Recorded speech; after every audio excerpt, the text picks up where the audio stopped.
Partners in Ministry, a presentation of Josiah White's Quakerdale Foundation, dedicated to growing ministry support networks, introducing people to a cause that connects with their heart, bringing hope and encouragement to our communities as we seek together to serve as Christ served. Well, welcome to Partners in Ministry. My name's Dan Smith, and today I'll be talking with Carla Tripp, the chapter director for Safe Families and Children of Iowa, and she has brought a special guest with her today. So welcome, Carla. Thanks for joining me today. Well, thanks for having us, Dan. I have Morgan joining us today. Morgan is a mom that we have supported through Safe Families.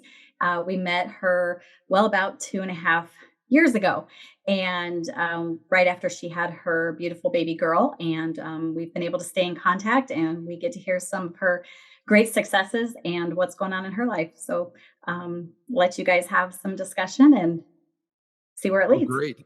Hey, Morgan, welcome. Glad to have you today. Thanks. It's great to be here. And I really just want to thank you for being vulnerable and sharing your story and something so personal. It's just really appreciate it. I know there's going to be many people that are going to be really glad to hear your story and give them encouragement. So thank you for doing that. We really appreciate it. Describe for us, first of all, to get started, why don't you describe for us what was life like before you were introduced to Safe Families, before you got involved in their program? What was life like? Yeah. Honestly, before I got involved with Safe Families, I had a pretty rough, rocky life, aged out of foster care, struggled with drug abuse, struggled with mental health, was working towards being diagnosed legally disabled for mental health, was in and out of the hospital, even all throughout my pregnancy, just struggled with a whole bunch of just negative things, instability physically, bouncing from home to home, dealing with homelessness, suicidal ideation, and just overall I wasn't in a very good place at all. Yeah. Well, how did you end up hearing about Safe Families then? So I was actually in a therapy session, and it was the first 3 weeks of my pregnant after I had no grace, I'm sorry. Um, that I was struggling between, my own mental health and being a new mom and just having a bunch of difficulties with family and just things like that. And I was on the brink of, adopting Noah Grace out, but I didn't want to adopt her out. So my therapist actually looked up and found Safe Families for me. And at that time, I was kind of in the middle of wanting to live more for the Lord, but I was still at the very beginning of my walk with Him. So my therapist found Safe Families and seeing that it was a Christian organization, which was really what helped me to make the decision. Okay, I'm willing to do this, you know. Yeah, sure. So, Carla, how typical is a Morgan story in terms of the people that you're working with? Well, her story is really it's exceptional because of where she is today in a short 2.5 years.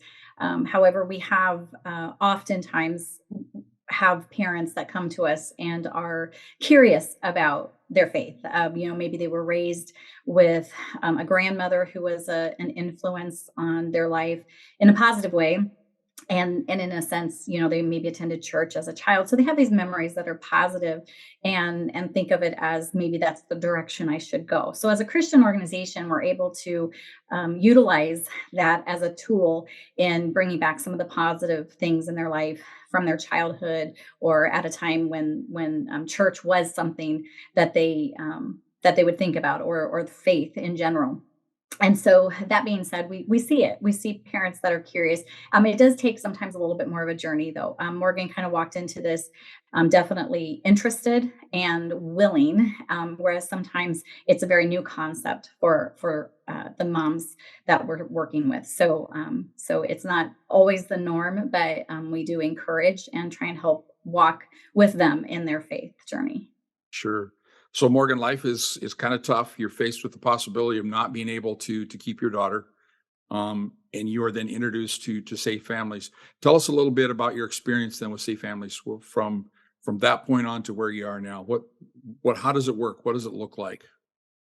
Yeah, so full transparency, Carla got back to me pretty quick and everything happened fairly quickly, with finding a host family and things like that. It was a host family in the same city as me, and I got the host family's information. They got mine. I got to meet them. But from a mother's perspective, it was a little bit scary.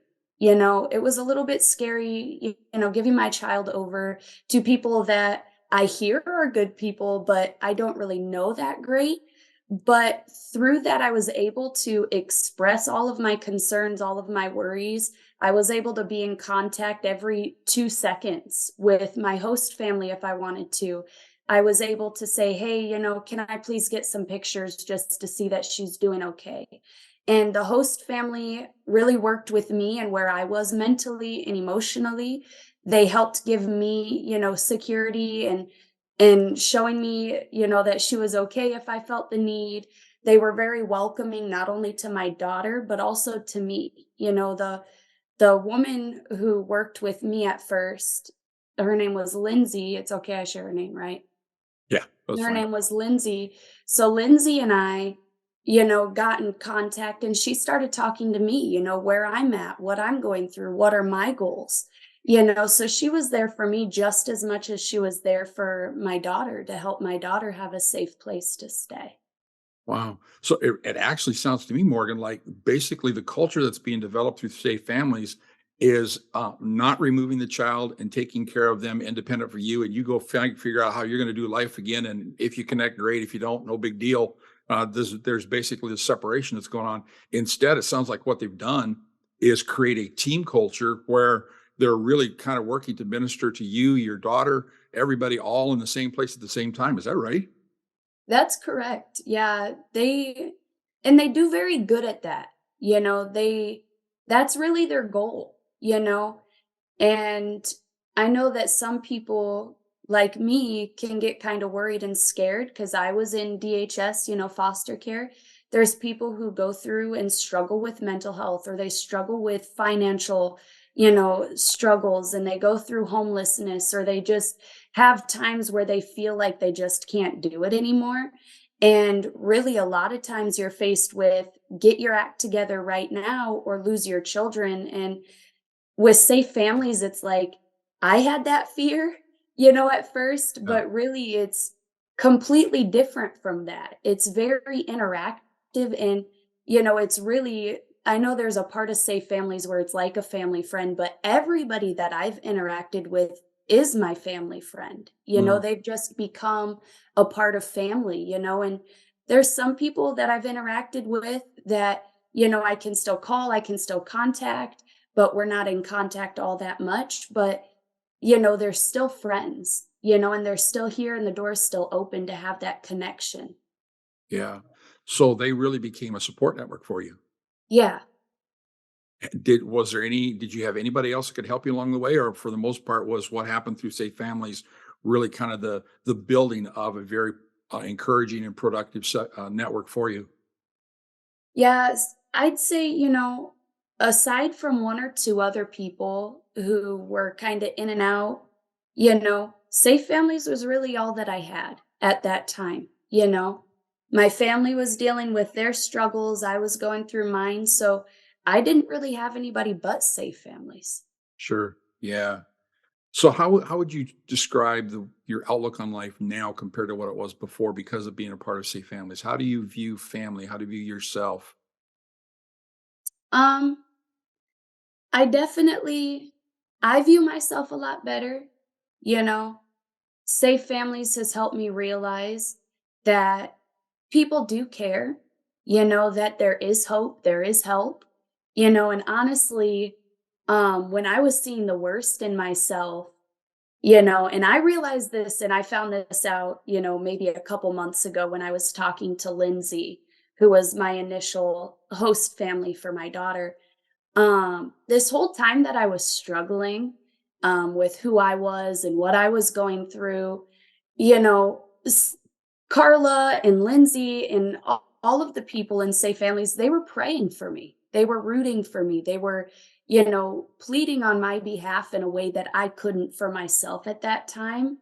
And, knowing that now and hearing that now helps me to just love Safe Families more and the people in it more because it's meaningful. It's very meaningful to have people there for you when you sometimes feel like you can't even be there for yourself, you Sure. know? Yeah. No, I understand from a little bit of your story that in the process of going through Safe Families and being actually a part of a local church too, to some degree, that you were actually introduced to Jesus Christ and accept Him as your Lord and Savior. Is that right? Yeah, so I kind of grew up in a church but didn't have a relationship with God at all. Um, and then as I was getting through Safe Families, Carla actually introduced me to one of her friends, and her and I got into contact. And it was at that turning point that I started to really turn more to God. I kind of had a Jehovah Genie relationship where I tried to rub the lamp to get what I want, but God doesn't work that way. Um, Never heard but that before. once That's awesome. I'm keeping that one, man. Jehovah Genie. That's great. I heard it from somebody I watch, but, I like it too. But, Carla got me connected, and then I started to talk to, um, the lady that I was connected with and started to understand a little bit more about what it is to have a relationship with God, and just started to really work on the spiritual side of the things that I was going through with anxiety and depression and things. And then once I moved out of Iowa City area, I actually stayed with Carla for a little bit. And when I went with Carla, we actually started going to a church. Mm, So having that connection, I actually started to interact more. And then I was, getting more involved with that church and things. So sure. So, Carla, obviously, we've heard about host families that are taking care of the children as well as helping with the child and mom and creating a recovery atmosphere for them. Tell us a little bit about how people get connected with churches. How does a church get connected with Safe Families? Right. So, well, we reach out to churches and introduce, what Safe Families does and what our model is, because we do follow a biblical model. So, often, of course, it aligns with the majority of the churches in the areas. But oftentimes the people are coming to us. So we may have a volunteer or two who come to us and say, "Hey, can I take this to our leadership or our outreach? Because we want to see this grow. We want this to get on board because we know a handful of people who are interested in this type of ministry, and we just need to share." So it's really word of mouth. People share their experiences and how they want to serve. That's great. That's awesome. So, well, Morgan, I just really want to thank you for being a part of this. One last thing before you go. There are a lot of young women that are exactly in the same position that you were. What advice would you give them if you were sitting down in front of them and say, "Look, I've been there. I've experienced what you experienced. Here's my advice about what you should do as far as the best path out of this." What would you tell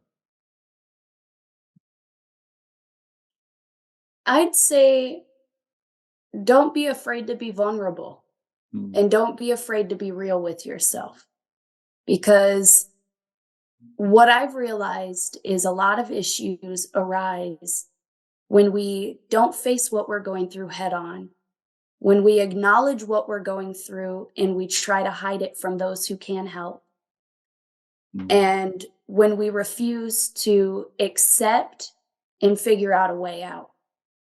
Whatever the situation is, mental health, finances, a roof over your head, clothes on your back, whatever the situation, what I've realized is God is the only one who can get us through to the other side. He mm, is. He doesn't always, tell us what we want to hear. We don't always feel like following him. We don't always agree with what he says. But at the end of the day, once we surrender to him and accept what we're going through, accept, what we're facing, and turn to God and turn to godly people to receive the help that God's put before us, we're able to then get out of the situations we were previously in. Safe families, you know, we don't always agree. Carla and I might have different beliefs on things. Lindsay and I might have different beliefs on things. Lindsay and I, we've had hours of conversation, but it's a matter of not always saying yes and yes, but being able to say yes and no and still work together and get through. Because Safe Families is a program that God uses, and it is a helpful program. It's a very loving program, a very meaningful program. And if you use it, use it wisely. The people aren't there just for your kids. They're there by God, for your kids, for you. It doesn't always feel good. It doesn't always look good, but God can take what the enemy meant for evil and turn it into good. And God will use these situations and things to really help anybody, to help all of us.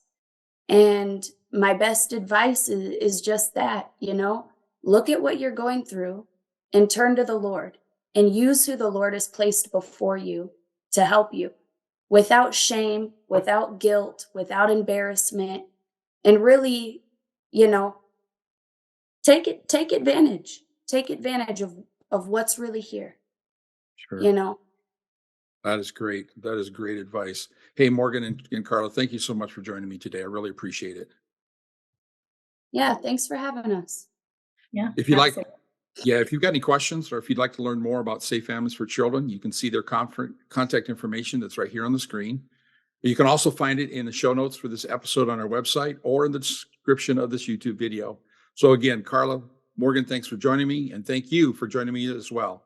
Until next time, let's get out there and serve as Christ serves. This has been a presentation of Partners in Ministry, a podcast of Josiah White's Quakerdale Foundation.